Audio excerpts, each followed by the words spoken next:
Pirmas dalykas. Nemanykite, kad Dievas yra silpnesnis už jūs. Dievas yra be galo stipresnis už kiekvieną žmogų. Jis nėra silpnesnis. Bet jis tapo žmogumi silpnu dėl žmogaus silpnumo.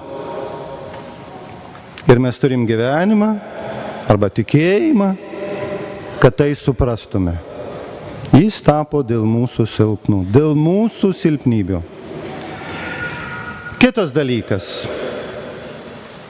Kada mes, pavyzdžiui, įsidarbinam kur nors, naują darbą gaunam, mes su darbdaviu aptariam, ką turėsim dirbti, kiek ilgai dirbti ir aišku, svarbiausia, apie ką mes kalbam, kiek mes uždirbsim, ką mes gausim iš savo darbo.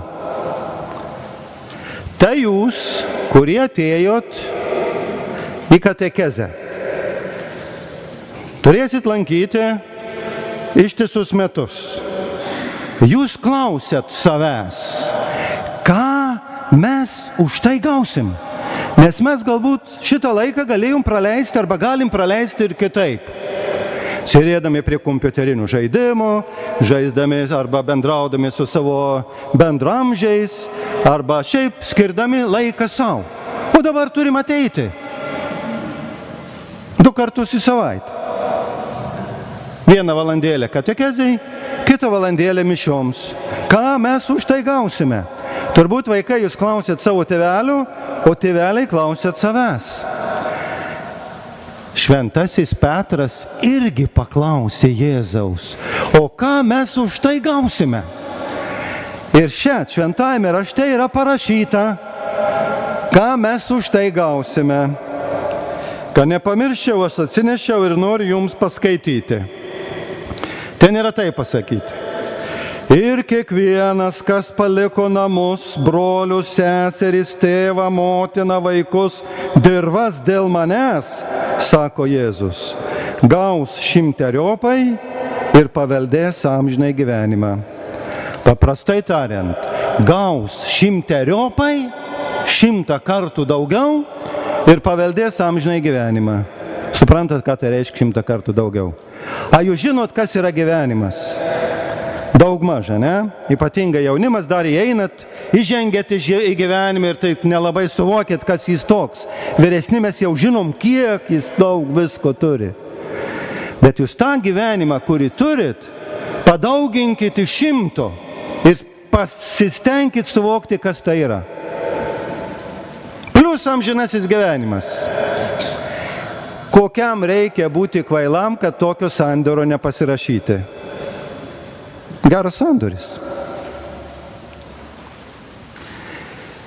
Apie tai kalba šiandien ir Evangelija. Jūs turbūt girdėjot. Kviečia Dievas į savo vynuogyną, į bendruomenę, į savo namus. Darbuotis, gyvent pagal tikėjimą, liudyt tikėjimą, kviečia. Ir mes girdėjom, yra tie pasiruošę, jie, jau laukia, kada tik pakvies. Ir juos priima. Pirmuosius. Jie žino, kad gerai uždirbs. Kada atlygis bus ypatingas. Jie tai žino. Ir galiausiai girdėjom, kad ateina paskutinę valandą. Tie visą dieną dirbo, paskutinę valandą ateina, sako, ko iš čia stovit? Eikit į vynuogyną, eikit į mano namus ir darbuokitės. 1 valandą dirbti reikia tik tai. Jie nuėjo, kaip su atlygiu. Suprantat, šventajame rašte parašyta, kaip mąsto Dievas. Mes žmonės kaip mąstom, mes kitaip mąstom. Kaip mes mąstytume? Tarkim, aš supaprastinu pasakojimą, pritaikau šiandieninį situaciją. Įsivaizduokit.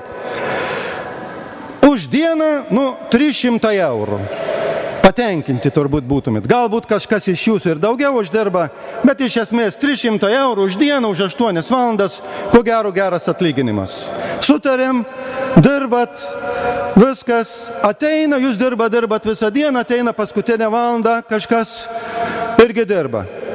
Nu, reikia pasimti algą, atlyginimą.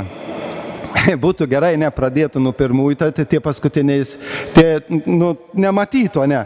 O dabar pradeda nuo tų paskutinių, kur atėjo tą 1 valandą dirbti ir duoda, žiūrim, ką duoda. 300 eurų už 1 valandą. Ką mes galvojam? O tai geras darbdavys. 300 eurų už valandą. O aš 8 dirbau. Aha, gerai. 300 dalinu iš 8, atsiprašau, dauginu iš 8. 2400. Tai bent už dieną. 2400. Jau gerai, ne? Ateinu pasimti tuos 2000, jau galvodamas tuos 2400, man darbdavys 300. Tiek pat kaip ir tas, kur 1 valandą dirba. Ar nesupyktumėt? Ar nesupyktumėt? Turbūt supyktumėt. Ant to darbdavio. Aš dirbau visą dieną, 8 valandas, tiek pat gavau, kas dirbau 1 valandą. Kur teisybė? Čia įdomiai ir pasakyta, suprantat? Ką tai reiškia? Tai reiškia, koks tas darbas, kurį tu dirbi. Ar jis tau yra mielas, ar nemielas. Pavyzdžiui, kada, girdim, aš dabar esu jaunas, aš į bažnyčią laiko neturiu kada eiti. Turiu daug darbų, daug veiklų, daug visko, aš neturiu. Bet kad pasensiu, sulauksiu pensijos, aišku, aš turbūt ateisiu į bažnyčią, bet dabar nėra kada man. Ir, tai vat priskiriam save, ne tą valandėlę norėtum dirbti. Ir kada mes matom, visą gyvenimą taip savo dėl savęs gyveno, į bažnyčios nelankė, atėjo senatvė, jau netoli mirties, jis pradėjo lankyti bažnyčią eiti ir dabar dangui žiūrim, tiek pat gavo, kiek ir mes visą nuo pat jaunystės stengiamės, gyvenom pagal krikščioniškus mokymą, kiekvieną sekmadienį bažnyčią lankėm, Dievui visą skyrėm, ir tiek pat, kiek tas, kuris senatvėje atėjo gauti, gaunam tiek pat. Ir mes kartais galvojame, kaip čia dabar tas Dievas, tai čia palauk, mes turėtume daugiau gauti. Kaip čia turėtų būti? Priklauso nuo ko? Nuo darbo, kurį dirbi. Ar jis tau mielas ar nemielas, kaip minėjau. Ką tai reiškia? Šventasis Augustinas pasakė taip. Per vėlai tave Viešpatie pažinau. Kadangi jis klajojo ir galiausiai susitiko su Dievu. Ir suvokė, su kuo susitiko. Ir tas laikas, kurį jis praleido šiaip savo, vėjais, jam nuostolis.